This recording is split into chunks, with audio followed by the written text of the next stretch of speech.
Hello everybody, welcome back to my channel. I'm Paige, this is Seeking Alexandria, and you guys. Okay, so I just realized I think I picked a bad day to do a foundation review, but like, what are you gonna do? My life, that's like my life is a bad foundation review. But you know, whatever. Today we are looking at the new CoverFX Power Play Foundation. I'm super excited. This was just released to the CoverFX website like a couple days ago or a week ago by the time you guys see this. It says on the back here, it actually talks quite a bit about the product. It says it is a long-wearing fluid foundation formulated with innovative high impact pigments that provide buildable medium to full, which we will know soon enough if that's accurate, coverage and a breathable, weightless finish. A trio of ultrafine powders control shine and help visibly blur imperfections all day without dulling or drying complexion. Okay, now, which is interesting to note just as a side note, because a lot of times, when you deal with things that are meant to blur and prolong and be decent for oily skin, one of the things that they do is some foundations tend to over mattify. That was actually an issue that a lot of people had with the Fenty foundation. Don't get me wrong, good foundation, I have that foundation, but that's something that some people do complain quite a bit about, is that it gets too matte and it looks dry. So even with oily skin, they said that like their oil will come through, but then other areas look dry because, you know, where you're less oily over here, it needs to still have a nice finish, but instead it would look dry here and then too oily here. So sometimes when you're creating like a oil resistant or a foundation good for oily skin, it can be difficult for that reason. But I digress. As far as directions, it says all you do is shake well before use, apply to well moisturized and prompt skin, which girl, we are. You can use a brush, sponge, or your fingertips, my world. Blend well, layer to build coverage as desired, follow with setting powder to extend wear and minimize transfer. Perfect. All right, now I picked up the shade N20 and I want to talk about that for just a real quick second. On the CoverFX website, which is where I am at right now, side note, they do have a really good shade range. They have 40 shades, which I think you can see right here, and then this is the list right here, and then at the bottom of it, it actually says find your perfect shade, and I clicked that just to see like what it was all about. And what it does is it takes you over to Facebook Messenger and it asks you questions about your skin and your color, and it ends up giving you like 5 or 6 matches, or like, you know, different skin tones that they think you'd be similar with, and then you pick the model that looks closest to your skin tone. So I thought that that was actually really helpful, and I ended up going again with shade N20 because I thought that that was the model that looked closest to my skin tone. But just as a side note, if you go to their website, they will help with that. And oh, by the way, this is, you get 1 fluid ounce and it is $44, which is definitely not cheap, but you know, I mean, it's the pretty standard price range. What gets me about it is like it looks so small and like it's plastic, like it just looks so cheap. And then I compare that to even like, where is it? Like my Catrice foundation, which is like glass and sturdy and very drugstore side, like not that expensive. My Physicians Formula, beautiful component, all glass, looks stunning. And then like you pit that against that and it's just like, oh, a little sad in the packaging department, CoverFX, I'm not gonna lie, especially for $44. Now it does say, and to me this does not look, oh, it says it's actually on the bottle. On the website it says 1 fluid ounce, but on the bottle it says 1.18 fluid ounces, so I guess there's something to note. But what I think is so weird about this is it doesn't look like you get a lot of product, you know what I mean? Like I don't know why, it's just very deceiving somehow, but maybe it just builds up really nicely, I don't know. As you guys know though, we are going to go in half and half Beauty Blender and brush because that's how your girl likes to roll around. And I also did prime and prep my skin already. Of course I washed it and did all that. And then I went in with my Peter Thomas Roth Skin to Die For. I love this stuff. It's really, really good for primer, especially for my oily, friggin' oil slick, nasty face. Now, the shade N20, let's take a little look here and see what color. I actually think this is, oh wow, that's a really good color for me. Like, that's literally like my shade. Like, yeah, that's really good. Good job, CoverFX. Way to come in for the win. All right, so let's go ahead and let's take some of this on my hand. I'm not sure how much to take, so we're going to start relatively small, other than the glob I already put on there. And I think first we'll go in with the brush. So this is just my Y6 from Morphe with hair on the butt of it. And let's go ahead and buff this into the face after we zoom in a little bit. Let's see here. Now oh wow. Okay. I was actually really shocked about this because, or happy about this, I mean, because the Cover FX, the other foundation I have, their liquid dropper one, literally does not work for me. Like, I've tried using it so many times. Hold on, do I have it with me? I think I do. Yes, they're custom cover drops right here. You guys, my face hates these things. Like, they will not work on my skin. They will not work in any way, shape, or form. And they look absolutely atrocious on me. Like, they break apart within seconds. So, yeah, I'm really hopeful that this is a really different formula and that my face likes it. Because your girl is always in the market for another foundation. Oh, wow. You guys, just as I was, like, talking to you, look at how good that looks. Whoa, that looks really beautiful. And it really does, like, sit very nicely on the skin, like, into my pores. Yes, queen. All right, let's, like, buff that side around. Wow. That is so interesting. It really does. It gives me really nice coverage. I'm still not getting as much coverage right here as I would like. It broke apart on both of those situations, but that's all right. We're going to try it on the other side now with the Beauty Blender, and I did use everything that was on my hand. So side note, I don't feel like this is completely full coverage. I'm sorry, not full coverage. I don't feel like it's weightless. Like they said, it should feel weightless. And I don't think it does 100%. Like, it feels pretty good, but where I have to build it up, I can definitely feel it a little bit. So now we're going to go in with my busted little Real Technique brush, which is going to get thrown away very soon. And we're going to see if this side builds up and looks as beautiful as the other.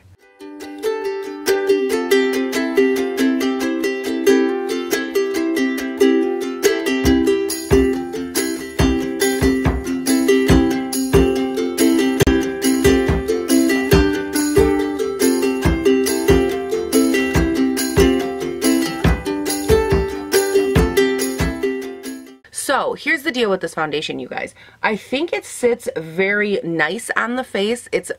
I can definitely feel it, so it's not like super, super lightweight. I did have to build it up a little bit over here. I think this side looks beautiful, and I think the brush side built it up a lot nicer, like a lot better coverage over these areas. I went over top of them with like a Beauty Blender just to see if I could get any additional coverage, and I can't. So that is all the coverage I'm gonna get over those. So I'd say it's pretty decent, like full coverage, you know, pretty good on that respect. I'm not gonna be, you know, hating it just because it didn't cover two little spots. That seems irrational, especially when they're bright red. So, you know, I think that that's really good. It hasn't oxidized or anything like that as of yet. It's still pretty true to color, which is really impressive. So far, I'm definitely kind of intrigued with it, mainly because I love the natural finish. But remember, if you watched my Marc Jacobs Shameless review on this foundation right here, I reviewed it and I was like, you guys, it's sitting so weird on my face. It feels like kind of sticky. It feels weird. I don't know if I like it. This is actually reminding me of a very similar texture where like it dried down pretty quick. Like I'm still going to have to set it, but it isn't very tacky. Like it feels very dry, but like I can feel it. But it's kind of sticky when I was like pouncing the Beauty Blender on it. There's a lot of like conflicting moments happening right now. So I think next we're gonna have to, okay, we need to get that phone out of my way before I douse it in everything. And then we're gonna go in with some concealer. Lately I've actually been loving this Kylie Jenner, the Kylie Cosmetics concealer. I've been using it a lot. The shade range on this was ridiculous. Like it's so good. This is lighter than my Tarte Shape Tape by far. So when I actually have a foundation that's my shade, this still lets me get some kind of lighter color under the eye, which is really nice. So not only does it help me conceal, it still gives me that highlighted effect, which y'all know a girl really loves.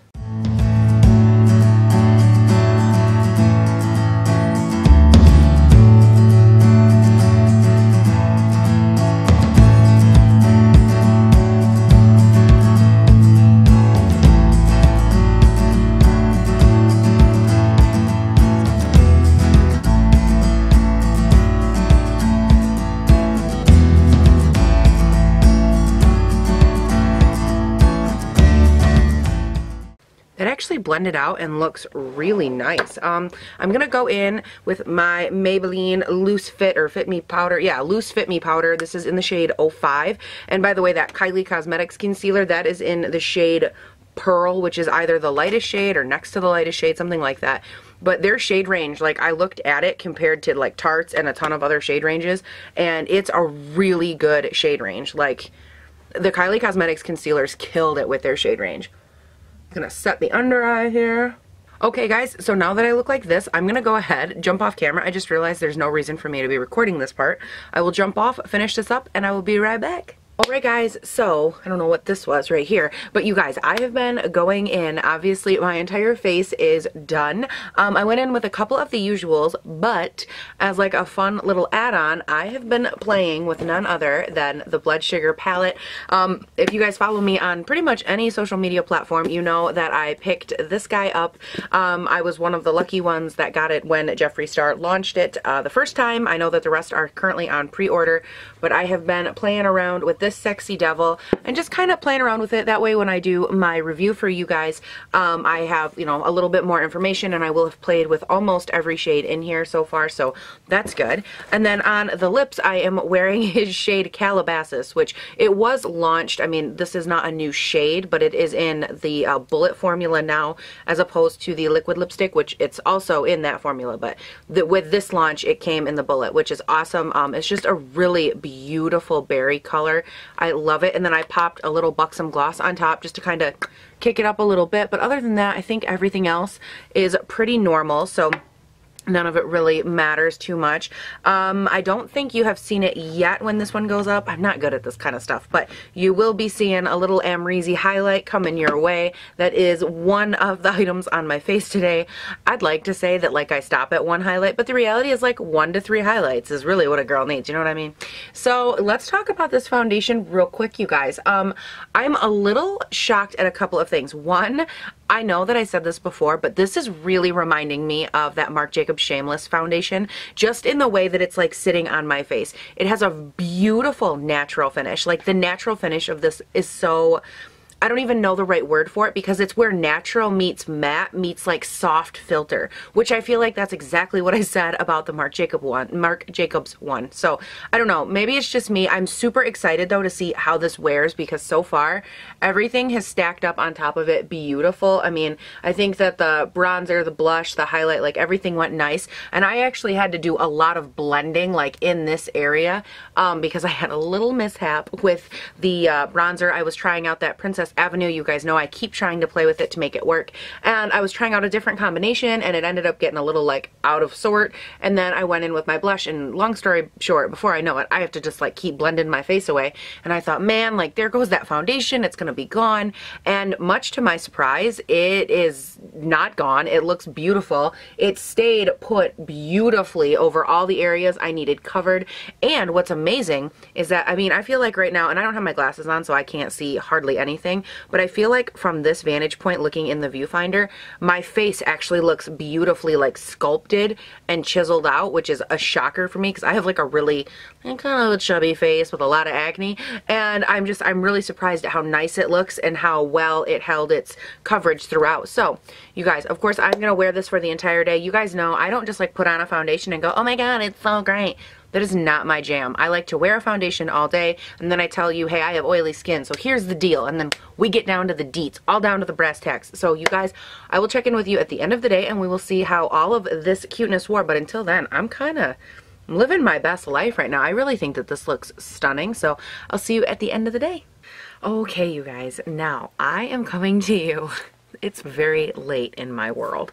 Like it's actually past my bedtime. This makeup has been on my face for like 14 hours, and that's why like my lipstick, there is none, and what is there looks atrocious. Like the rest of my face, girl, we're not even gonna talk about it. But what I can say is I learned a lot about how this Cover FX foundation wears on my face. Now, before I went out tonight, I had to go out, or I didn't have to go, like, oh, they twisted my arm. I went out to dinner tonight, and the one thing that I did notice before I left was that my face was starting to look really broken, like all crumbly and just kind of weird, like it had some definite breakage going on, like all in this area. And for me, obviously I don't want to go out looking like that, but I thought it would be kind of an interesting or like different test to kind of see if I could touch up this makeup with other powder and how it would go. So I took my Maybelline Loose Fit Me powder, this stuff right here, and I took a more dense brush, which this brush is so good for this. This is just a Tarte it doesn't say, but it's like a dense ended brush, and I took some of that powder and I really just pressed it around like on the bad spots like I'm an apple, and I just kind of really pressed them in gently. I didn't do any of this because if you do this, it's game over immediately. But I just took and I lightly kind of pressed them along the worst areas, and then I went through, I kind of covered my eyes and I spritzed it with a little bit more of my all-nighter setting spray. And you guys, it literally like gave this foundation a whole new life. Like if I had to give it a pro con, I would say pro, it was very nice and long wearing for a long time. Con, it went from looking really good to really not good in a very short amount of time. Like in my experience, and foundations, in my opinion, side note, foundations and mascaras are the two hardest things to like recommend or talk about because they are so specific to each individual person's like preferences, their skin type or their eyelashes or how they wear, what their skin type is, what the color, like what coverage they want. I mean, it's just, I mean, it's literally down to the texture of your skin if you're going to like a foundation. So it's, for me, it's one of those things where I'm not going to sit here and be like, yeah, I can only talk about how it wore on me. And for like the first 6 hours, I'm not even exaggerating when I say it didn't move. Like it looked identical all day long. And then from hour like 6 to 7, I was like, oh, okay, it got a little, okay, it's definitely wearing a little bit. And then when hour 8, 9 came around, I was like, oh, we have some wear. So instead of like it progressively wearing and showing that wear all day long, it really just did it at the end, which I don't have a problem with because I feel like, you know, whatever you're doing, you would want it to look the nicest, the largest amount of time. So for me, that was a huge, like, it was kind of a con that it got bad so fast, but it was definitely a pro how long it looked really nice for. Okay, enough rambling. Let's get in. I am going to give you a close-up, even though I don't think it's like the perfect representation of this foundation, but I want to do it anyways because I really want you guys to kind of see what I'm seeing. And this is after, okay, let's just zoom in. Stop talking. So you can definitely tell like what I'm talking about. My pores are definitely like very out and about and playing with everything in life. You can definitely see the oil has built back up on my forehead, on my nose right in here and not looking so good. It's pretty cakey through here, but again, keep in mind that I did add on all that extra powder to retouch today. All of this looks pretty good. This looks really good. And the Hulk, actually, I mean, he got moderately hungry, but he wasn't like starving. And just as a side note, I also did not notice with this foundation a lot of settling. Like my cat right now is playing with the demon in the corner. Like, I don't even know what she's doing, but she's making so much damn noise. Like, I'm gonna cut you. Yeah, no big deal. I'll just wait till you're finished. Cats, they're like worse than toddlers. But anyways, I didn't notice this foundation really settling. She's still doing it. I'm sorry if you can hear it. But I didn't notice it settling into my lines. Like there was very slight settling and it took like 5 hours for that to happen. Like it took forever. Even like I always get weird foundation that like gathers in the crook of my nose on both sides. That didn't happen. The Hulk didn't hardly eat anything today. Like I was just so impressed. So overall, you guys, like to sum it all up, I know I talk a lot, but I was really impressed with this foundation when I put it on. At first I was kind of like, eh, but then as the day went on, it just wore beautifully. So I was really impressed with that. I was really impressed with the way that it retouched and like took more powder and like took more hours. I mean, it kept taking that beating and it took it with grace and poise, and everything blended. All my like natural, like my contours and my blush and my highlights and everything stayed in place stunningly. I'm very impressed with this foundation. I definitely like it. I think it did really nice actually with my oily skin, which is really impressive. So I'm definitely curious. Have you tried it? What do you think? Don't forget to leave that in the comments. And if you have dry skin, leave that in the comments because I feel like this has such a nice natural finish that this could work on drier skin. I don't know about like super dry, but I think regular, like normal to dry, I think that this could work for you. And you guys know all my other updates and stuff like that you can definitely be on the lookout for, but don't forget to comment, like, subscribe down below. You guys, I'm gonna get going and I will talk to you guys all in the next one. Bye. Cover FX foundation. I love you, but I hate your cheap little package. Does that sound dirty?